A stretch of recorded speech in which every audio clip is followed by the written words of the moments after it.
দেশের জন্য একটা অস্থিরতা লক্ষ্য করা যায়। এই অস্থিরতার মূল হোতা কারা? এই অস্থিরতার সৃষ্টি কারা করছেন? কারা নির্বাচনকে দেরিতে করতে চাচ্ছেন?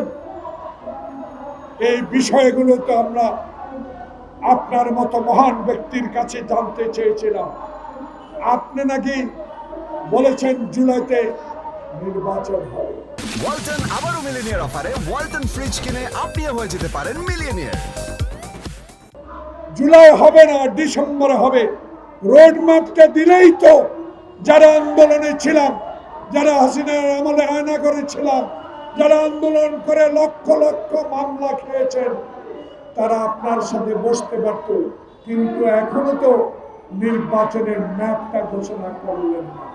তাই আমাদের সন্দেহ, তাই আমরা মনে করি এই অস্থিরতার কারণ আপনারা যদি সৃষ্টি করে থাকেন, তাহলে অস্থিরতার জন্য বাংলাদেশ জাতীয়তাবাদী দল কোনোদিনও গ্রহণ করবে না। এই দোষ আমাদের না, এই দোষ আমাদের ঘাড়ে দিতে পারবেন না। কারণ আমরা তো আপনার কাছে নির্বাচন চাই। সংস্কার করেন, এমন সংস্কার করেন না যে সংস্কারের মধ্য দিয়ে করিডোর হবে, চট্টগ্রামের বন্দর অন্যের হাতে চলে যাবে। এমন সংস্কার করেন না যে সংস্কারের মধ্য দিয়ে ষড়যন্ত্রকারীরা নির্বাচনকে বিলম্বিত করে আপনাকে অস্থির করে তুলবে। তাই আপনি অস্থিরতা কাটাতে হলে আপনাকেই অচিরে, আজকে কালকে পরশুর মধ্যে হলেও আপনাকে নির্বাচনের তফসিল ঘোষণা করতে হবে।